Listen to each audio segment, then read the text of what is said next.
Oke, standby, kamera ready, sound ready, 3, 2, 1, action.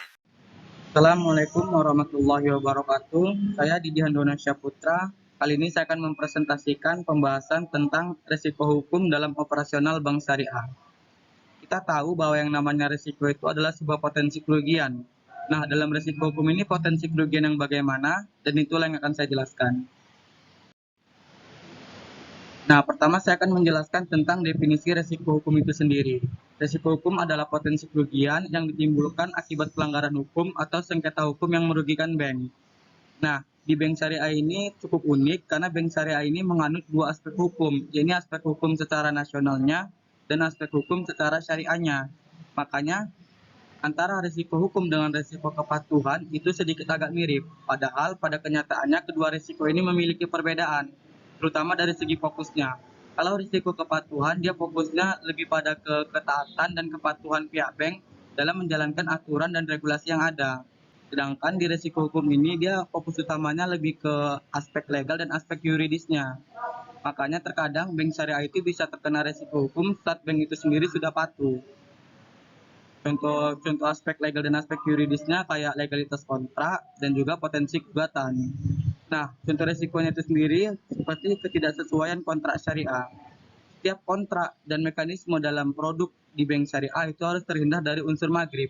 Makanya saat tidak ada keselarasan antara kontrak dan mekanismenya, ini bisa menimbulkan gugatan yang dapat merugikan bank. Semisal kontraknya sudah sesuai, sudah terhindar dari unsur maghrib, tapi mekanismenya masih ada unsur maghrib. Nah, maka jika saat seperti inilah bank bisa mengalami tuntutan, bisa dituntut bank dan bisa merugikan bank itu sendiri. Yang kedua contohnya ada litigasi nasabah. Di sini nasabah bisa menuntut bank jika nasabah itu merasa dirugikan. Semisal kayak nasabah melakukan pembiayaan. Pada saat kontrak, bank tidak menjelaskan tentang biaya layanan terhadap produk pembiayaan tersebut. Tapi saat mekanisme, bank meminta uang biaya layanan. Nah, nominalnya ini juga tidak disebutkan oleh bank. Maka saat nasabah ini merasa dirugikan terhadap biaya layanan tersebut, nasabah ini bisa menggugat pihak bank. Yang ketiga ada pelanggaran regulasi. Nah, seperti yang saya bilang, karena bank syariah ini menganut dua aspek hukum, secara syariah dan secara nasionalnya, bank ini harus tetap pada regulasi yang ada, yakni regulasi yang dibuat oleh DSN MUI dan regulasi dari Otoritas Jasa Keuangan. Nah, apa sih penyebab risiko hukum di bank syariah? Penyebabnya itu ada tiga. Yang pertama itu penyebabnya karena kontrak dan akad syariah. Kesalahan dalam penyusunan akad bisa menyebabkan sengketa hukum. Nah, semisal ada bahasa di dalam kontrak yang bisa mudah disalah tafsirkan, maka saat seperti ini pihak pegawai harus tekatan untuk menjelaskan tentang pemahaman produk pembiayaan tersebut. Karena saat ada bahasa yang di kontrak itu yang gampang disalah tafsirkan, makanya ini bisa menimbulkan kerugian bagi nasabah itu sendiri. Makanya pegawai bank ini harus tekatan untuk mengatasi permasalahan tersebut.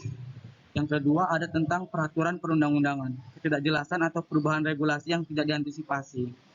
Kita tahu bahwasannya DSN MUI itu seringkali mengeluarkan fatwa-fatwa baru.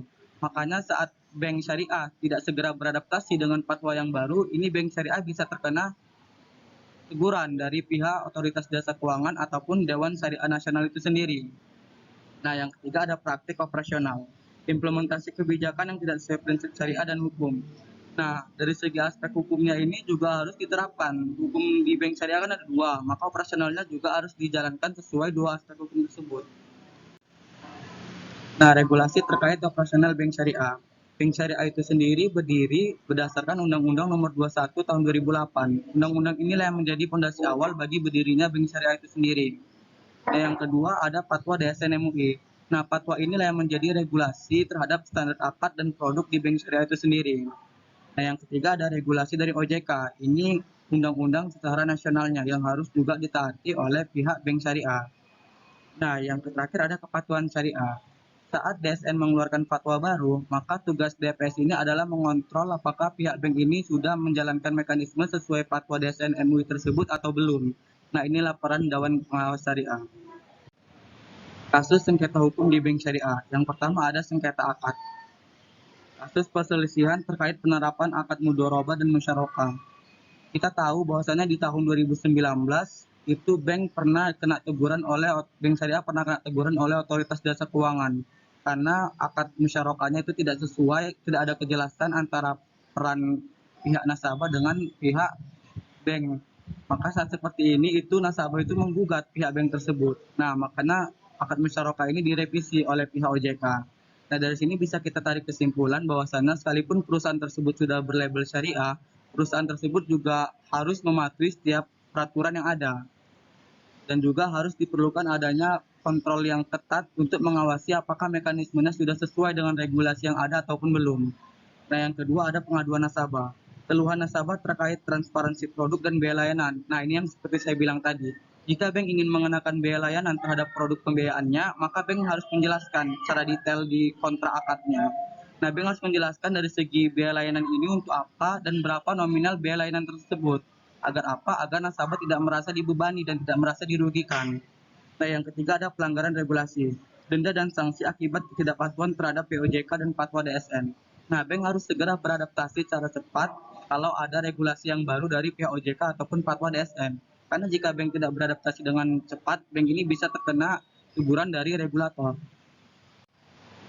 Dampak risiko hukum terhadap bank syariah. Yang pertama itu bisa kerugian finansial. Nah, ini bank bisa dikenakan denda, biaya litigasi dan kompensasi kepada pihak terkait. Yang kedua reputasi bank. Nah, jika bank terus-terusan melakukan problematik hal-hal yang bermasalah, ini kepercayaan nasabah dan masyarakat ini bisa turun terhadap bank itu sendiri, dan ini dapat merugikan bank itu sendiri. Yang ketiga ada kepatuhan dan operasional, yaitu gangguan proses bisnis dan intervensi regulasi.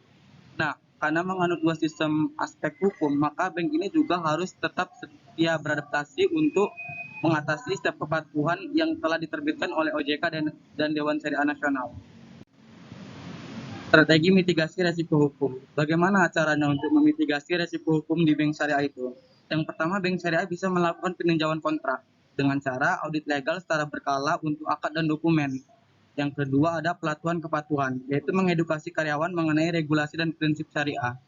Seperti yang saya bilang tadi, para pegawai bank syariah itu harus paham tentang produk pembiayaan syariah itu sendiri. Makanya saat pegawai tidak mampu menjelaskan tentang produk pembiayaan tersebut, makanya ini bisa merugikan pihak bank itu sendiri yang bisa mengakibatkan nasabah menuntut karena nasabah tidak paham dengan produk pembiayaan yang telah dijelaskan oleh pegawai bank. Nah, penjelasan inilah yang bisa menyebabkan multitafsir yang berbeda antara pihak bank dengan pihak nasabah. Makanya begitu pentingnya untuk pihak bank mengedukasi setiap pegawainya. Yang ketiga ada kolaborasi dengan Dewan Pengawas Syariah untuk memastikan semua produk sesuai fatwa dan prinsip syariah.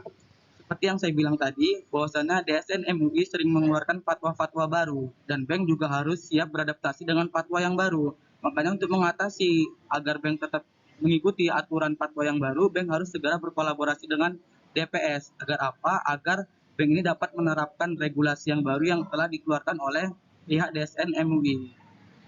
Yang terakhir ada pengawasan dan audit internal untuk mendeteksi dan mengatasi resiko hukum. Nah, kesimpulan dan saran. Kesimpulannya itu, resiko hukum ini itu sangat mengancam stabilitas operasional bank syariah itu sendiri. Makanya penanganan yang tepat dan cepat itu diperlukan sangat penting. Karena jika tidak, bank ini bisa mengakibatkan kerugian, bisa dari segi finansial dia ataupun dari segi reputasi dia itu sendiri. Nah, untuk saran yang bisa saya berikan untuk pihak bank syariah agar bisa terhindar dari resiko hukum ini, yang pertama itu bank syariah perlu memperkuat audit dan pengawasan kontrak agar semuanya bisa tetap berada di jalur yang sesuai prinsip dari OJK dan DSN.